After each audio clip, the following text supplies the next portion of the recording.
World News Today, brought to you by Admiral Corporation, world's largest manufacturer of radio phonographs with automatic record changers. This program is presented in behalf of Admiral dealers all over America. By shortwave broadcast direct from important overseas stations and leading news centers in our own country, CBS reporters are waiting to bring you first-hand news from the world's political and battlefront. Now, here's Douglas Edwards. Accent again today is on two widely separated war theaters in the Pacific, the Philippines and the Jap archipelago of islands. General MacArthur's paratroops and amphibious attack forces have invaded Corregidor in Manila Bay, and its complete capture in the official language of the communique is now assured. And from Guam, Admiral Nimitz announces that battleships and cruisers of the great American Fifth Fleet have continued to throw shells at Iwo Jima, 750 miles south of Tokyo. It's possible that the carrier plane attack is continuing on the Tokyo-Yokohama area, although Admiral Nimitz had no word on those operations. Inside Manila, Yank tank and artillerymen have withheld their fire at the old walled city south of the Pasig River. They're waiting a response to repeated American appeals to the Japs to surrender their hopeless position behind the walls, or at least release the thousands of civilians within the area. In Europe, Allied troops are storming through the outer defenses of Gok at the gateway to the Ruhr, and the German radio says the British Second Army is now attacking beside the Canadians. Just a few minutes ago, Marshal Montgomery, in a personal message to his troops under his command, said, "We now have come to the last and final round, and we want and will go for the knockout blow." On the Eastern Front, the Russian First Ukrainian Army is shelling the German cities of Cottbus and Gubin, which guard the southeastern approaches to Berlin. Both sides are bringing up reinforcements.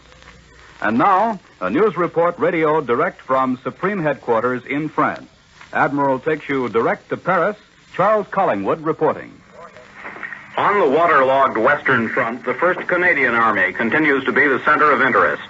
This army, which includes English, Scotch, and Welsh troops, as well as Canadians, is pushing its way through the Siegfried Line southeast of Cleve.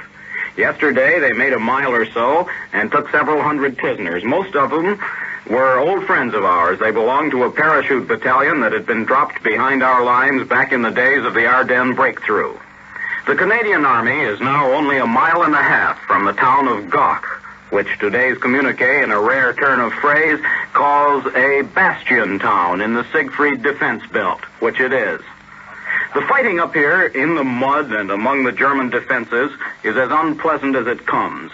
An officer of the Scots Fusiliers came down to Paris today to talk about the capture of Cleve. He had red hair, a red mustache, and a Scotch accent you could cut with a knife. He told of how the carriers kept getting stuck in the mud. But when they did, he said, "We just pulled the blokes off that and piled them on another, and on they went." Off on his left, he could see the Canadians paddling around in the water. His own men were on high ground and went in supported by what he called the funny people, the men who drive the flamethrowers and the special tanks and all the strange instruments of war the Canadian Army is using. The funny people, he called them, but the Germans find nothing funny in the way they fight.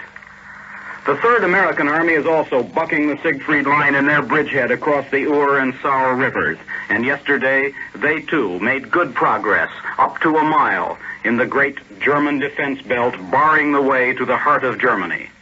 This is Charles Collingwood in Paris, returning you to Admiral in New York. We have heard a report from Supreme Allied Headquarters, and now news from one of the Western fighting fronts. For that story, Admiral takes you to the American First Army somewhere in Belgium. Bill Downs reporting. The entire United States First Army climbed out of bed this morning and let out a groan. Generals getting up from their beds in ruined basements. Sergeants rising for breakfast from under haystacks. And the GIs generally throughout the Army area took a look at the weather and moaned. Yes, it's been raining again. One officer, a veteran of the Southwest Pacific, said they should have told us that Western Germany has a monsoon season. Another GI, drinking coffee rapidly being diluted by the rain, cracked, "What are those guys out in the Philippines going to think of us if this keeps up?" And someone else said that if the rain didn't stop, they would all be developing web feet. We've had 4 dry and sunny days over this part of the front. Consequently, today's rain was doubly depressing. simply standing in a chow line is almost becoming an amphibious operation. But seriously, this rain is no laughing matter. During the 4 days of sunshine, the flooded Roar River was beginning to recede. The lakes behind the Roar dams are steadily going down. But any more rain, and it may further hinder our movement. Little of significance happened on the First Army front today. The Germans sent out 3 extremely large patrols in the Schleiden area, giving them protection by Nebelwerfers and artillery. However, when our artillery got to work, the patrols went back home and nothing came of it. A prisoner taken the other day said that the Germans have built up a good supply of ammunition on this side of the Rhine, but that they feared to use it right now because of our counter-battery fire. This confirms earlier reports that the Germans are preparing for one of the great battles of the war on this side of the Rhine west of Cologne. It may be one of the last great battles for the liberation of Europe. This is Bill Downs returning you to Admiral. More news in just a moment, but first here is Warren Sweeney with a message from Admiral Corporation. Embarrassing, isn't it, to have unexpected guests drop in and not have a variety of fresh foods on hand to prepare an appealing meal for them? Well, you'll never feel this embarrassment again when you own a post-war Admiral Dual Temp refrigerator. The built-in home freezer in the Admiral Dual Temp will make it possible for you to keep nearly 2 bushels of frozen meats, fruits, and vegetables always on hand, ready to prepare at a moment's notice. Now, about foods that don't require freezing temperatures. You'll find they'll keep their vital juices and freshness much longer in the regular food storage compartment of the Admiral Dual Temp. Ready-cooked foods, salads, desserts, even bread and pastries will keep better in the Admiral Dual Temp refrigerator. There'll be more space, too, for the old-fashioned freezer coils will be gone. Yes, you'll be mighty happy with the Admiral Dual Temp because it's really 2 refrigerators in one. Dual Temp is the successor to the ordinary mechanical refrigerator, and only Admiral can build a Dual Temp. Now, here once again is Douglas Edwards. For developments in Britain, Admiral takes you again across the Atlantic to CBS London, Eric Severide reporting. Surrender for Germany will be unconditional, but then there will be terms which will be revealed in detail only then. Here in the British Parliament, some members are going to ask just what the process will be. Who, what man can surrender the German armies? Will we accept the signature of a general when we have said we will liquidate the German army staff? So far, there is no sign that we will deal with any German political group or political personality. Yet some German will be made responsible for the carrying out of our terms. Somebody must head some kind of German skeleton administration to keep railroads running, power supplies going, 1,001 public services. These things are now run by members of the Nazi Party. Will we fire them all? And if not, where will we draw the line? There are many questions to be asked. The Western Allies are party to various Geneva Conventions, which give defeated troops certain rights to be fed, to be returned home at once, and so on. Rules the Germans themselves do not observe. The Russians are not party to these agreements, and they presumably have other plans for German soldiers. Vast plans are now being made on paper. We are not so short of plans as we are of trained personnel to carry them out. An unexpectedly sudden surrender will be, in some ways, a bit embarrassing. Allied Air Force officers will supervise the dismantling of the Luftwaffe, our ground officers, the disarming of the Reichswehr, our Navy people, the German fleet. But on the question of German industry, the base and core of it all, there is still much discussion going on between Anglo-American economists and the military, each of whom would like the job of peeling off the various layers of German industry.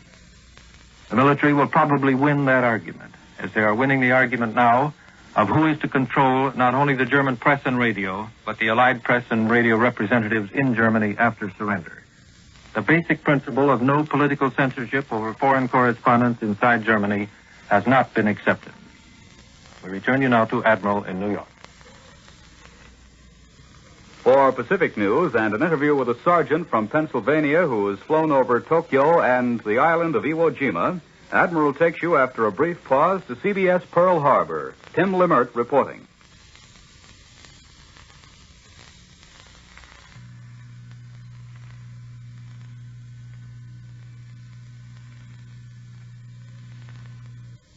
This is CBS San Francisco calling Tim Limert at Pearl Harbor.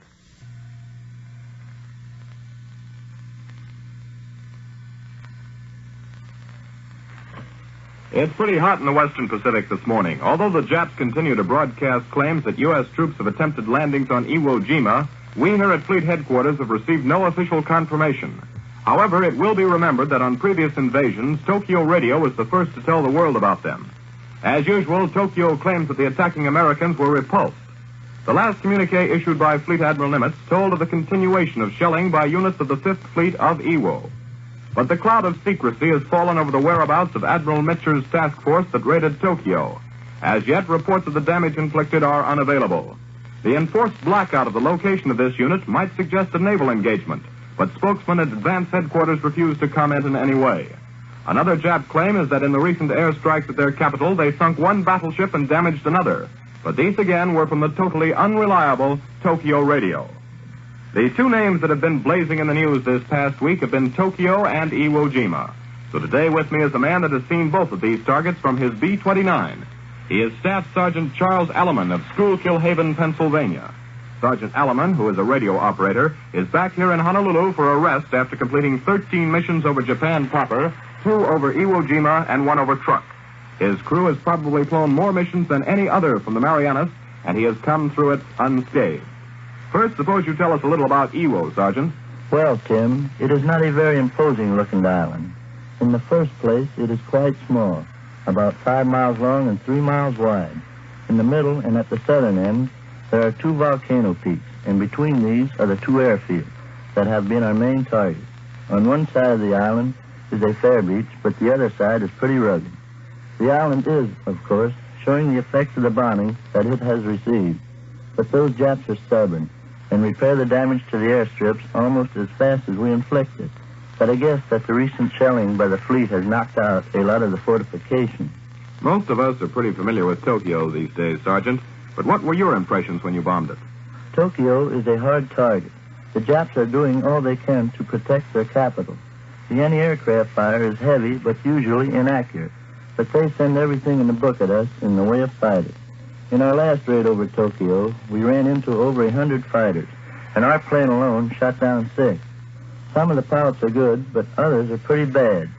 They are poor shots on the average, and we find that some days they are extremely eager, but other times they stand off and don't come within range. They have learned that our firepower is quite effective and more than a match for theirs.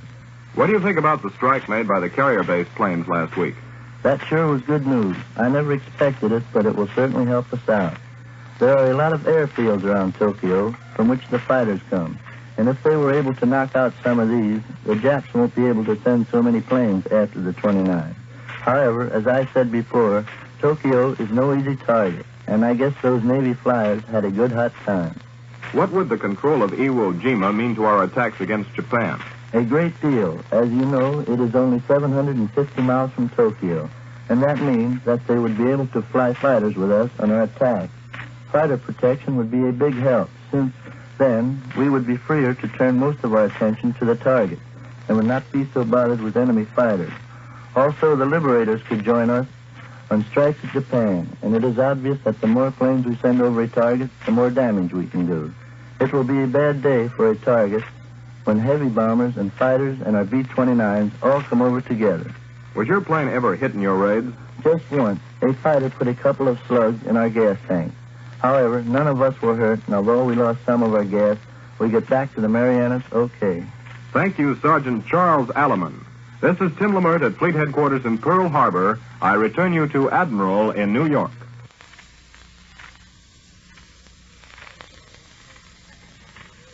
As you know, American land, sea, and air forces have had a very busy week in the Pacific. And for a summary of developments in the war against Japan, here in New York is Columbia's military analyst, Major George Fielding Eliot. There is still no confirmation from Admiral Nimitz headquarters of the Japanese reports that American troops are trying to land on Iwo Island in the volcano group, a position approximately 700 miles from Tokyo. It is, however, fairly clear that Iwo is heavily defended. Fire from its guns is reported to have damaged an American warship, and it's possible that a continuation of the air and naval gunfire attacks will be necessary by way of preparation before any landing can actually be made, presuming that one is intended. As to that intention, there is some contributory evidence which may be analyzed. In the first place, it is unlikely that the carrier strike against Tokyo is an isolated operation. It is far more likely to be the beginning of a whole new series of operations. It has been referred to officially as long planned. It's being conducted under the command of Admiral Raymond A. Spruance, who has not actively figured in Pacific operations since June of last year, when he commanded the American naval forces in the first battle of the Philippine Sea. This means that since that time, Admiral Spruance and his staff have been engaged in making new plans. And it would be surprising indeed if such plans, the making of which extended over so great a period of time, should produce nothing more than a carrier attack on the Tokyo area.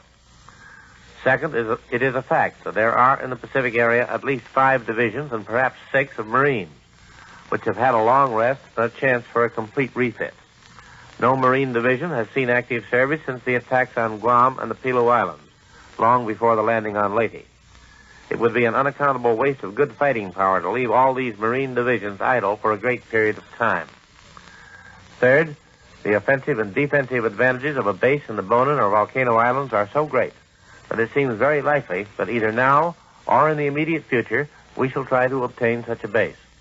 Aside from the tactical advantages, the strategical advantage of pinning down a great part of the Japanese Air Force for the defense of the home territory should bring our forces rich dividends in operations against the China coast and elsewhere.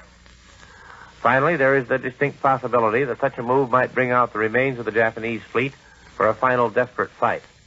This is openly stated by an American naval spokesman as being desired by our naval command, in the full confidence that any such Japanese move must end in the wiping out of all remaining Japanese sea power, with consequent full freedom of action for American naval forces, supply ships, and troop convoys throughout the whole Pacific Ocean area and in the waters adjacent to the China coast. So even if we are not going to try a landing on Iwo or in the Bonins right now, the chances are that it will not be long before the attempt will be made. Now here again is Douglas Edwards. Thank you, Major Eliot. And now for a summary of news developments here at home, Admiral takes you to CBS Washington. Tris Coffin reporting. We have a guest today who has one of those immortal stories of men in war. He is Private First Class Walter Pirowitz of Buffalo. Wally, what were you doing before you were drafted? I was trying to break in a big-time baseball. I suppose I played ball for 14 years. In high school, my brother pitched and I cut. Then I went into professional baseball. I was a catcher with Leesburg in the Florida State League. I got my chance just a week before I was drafted in 1941. I was going to report for spring training with St. Paul. Where did they put you in the Army? I was trained to be a medical aid man. That's a pretty rugged life, isn't it? Well, you're exposed to fire and you can't fire back. It does make you feel pretty hopeless sometimes. 23 aid men in our company were casualties. 13 of them were killed. Just what are the duties of a medical aid man, Wally? A medic is assigned to every platoon. When a soldier is injured, it's your job to give him temporary first aid and evacuate him if possible. You apply tourniquets, make splints, and give him morphine and sulfadiazine, and gently dress his wounds. You try to put him in a safe place, that is, a safer place, like a foxhole. Is the Red Cross painted on your helmet much protection, Wally? Well, you hope it is. It all depends on the guy with the gun pointed at you. I was out on a 24-man patrol in Italy in broad daylight. One of our men was shot. My pal and I went out to fix him up. The Jerrys could see our red crosses, but some Jerry machine gunner turned on my pal and riddled his whole left side. Unfortunately, he died. But there was another time we had word that a man was lying wounded out in no man's land. I went out after him, and boy, was I scared. The moonlight was bright as day, but I wasn't fired on. That was a pretty heroic act. You don't think about it that way. It's expected of you. It's in the line of duty. Your job is to help wounded men, and you do it. I expect the foot soldiers are pretty grateful for the work you medics do. You bet. In the States, they kid you and call you a pill roller. But over there, brother, the medic is tops. He's the most popular guy over there. The boys would give their shirts to a medic. It makes them feel right good to know that there's a medic going along with them. What big actions were you in, Wally? I was along when we invaded North Africa, also at the invasion of Sicily, Salerno, and Anzio. Where was it you were wounded? It was near Anzio. The Germans attacked in the early morning of February 16th, 1944. We held and drove the Jerry's back. Then they began dropping mortars on us. I was under all kinds of fire, but this was the worst. I treated several of our men before I got wounded. I saw it coming. It burst right in front of us. 4 of us were hit. I remember the whole thing very well. My right leg was blown right off, and I applied a tourniquet. The other leg was hurt, too, but I didn't feel any pain. And from then on? I was given wonderful care. My other leg was badly shut up, too, and they had to amputate. I was getting along very well at Walter Reed. I've gotten some new legs, and I'm starting to walk all over again. Where do you go from here, Wally? My mother wants me to study to be a doctor. You know, I've learned quite a lot in a practical way, and the government will send me to school. I thought, too, about being a physical education instructor, or my first love is sports, and maybe I'll try to get back in as a coach. Wally, with your cheerfulness and courage, I know you'll make a go of whatever you do, and all the luck in the world to you. I return you to Admiral in New York. A few minutes ago, we told you Marshal Montgomery, in a personal message to his troops, informed them that they have come to the last and final round. Here is a part of the text of the General's message just received in the Columbia newsroom. The operations of the Allies on all fronts have now brought the German war to its final stage. There was a time some years ago when it did not seem possible that we could win this war. The present situation is that we cannot lose it. In fact, the terrific successes of our Russian allies on the Eastern Front have brought victory in sight. Montgomery goes on to say, we now have come to the last and final round, and we want and will go for the knockout blow. The rules of the last round will be that we continue fighting till the final count. There is no time limit. We know our enemy well. We must expect him to fight hard to stave off defeat, possibly in the vain hope that we may crack before he does. But we shall not crack. We shall see this thing through to the end. And he says, a somewhat unusual blow will be delivered on the enemy from more than one direction. And now I'm going to ask Major Eliot to tell us what significance he sees in Montgomery's statement. Field Marshal Montgomery, ever since he took over the command in Africa in the dark days before El Alamein, has been in the habit of issuing orders of the day of this sort on the eve of large-scale operations. This time he's very definite. The last round of the German war. A knockout blow. He means what he says, though we should be careful not to assume that he means that the knockout is to come quickly, before he speaks of hard fighting. It's especially significant that he says that the knockout blow will come from more than one direction. He is undoubtedly referring to the coordinated plans of the Grand Alliance which were perfected at the Crimea Conference. Thank you, Major Eliot. And now, once again, here is Warren Sweeney. If you like good music, there's magic in the word Slide Away for you. For Slide Away is the open door to good music. Slide Away, you know, is the exclusive Admiral feature that makes it so easy to load and unload the automatic record changer and Admiral radio phonograph. All you do is open the cabinet doors, and out slides the complete phonograph turntable and automatic record changer. Out it comes, close the doors, it disappears. It's as easy as that with Admiral Slide Away. No more groping into dark, hard-to-get-at compartments to change records or needles. Of course, Admiral Corporation is devoting its entire production facilities to war equipment now, and will be, until victory is won. Admiral employees are doing a great job, too, with production vastly increased over last year. But when peace comes, learn more about Slide Away, the open door to good music. You'll find it only in the products of the world's largest manufacturer of radio phonographs with automatic record changers. In Admiral Radio, America's smart set. Carpooling is a vital necessity. The number of automobiles on the road today has dropped to a new low. It is estimated that 4 out of 5 workers depend on automobile transportation to get to and from their jobs. So it's easy to understand that the conservation of gasoline and tires is more necessary than ever before. If you are not a member of a carpool, join one today for victory. World News Today is brought to you each Sunday at this hour by Admiral Corporation, makers of Admiral Radio, America's smart set, and post-war makers of Admiral dual-temp refrigerators, Admiral home freezers, Admiral electric ranges. Be sure to listen again next Sunday when Admiral brings you World News Today by shortwave, direct from leading news centers of the world. This is Warren Sweeney speaking coast to coast for the Admiral Corporation. This is CBS, the Columbia Broadcasting System. The WBBM Air Theater, Wrigley Building, Chicago.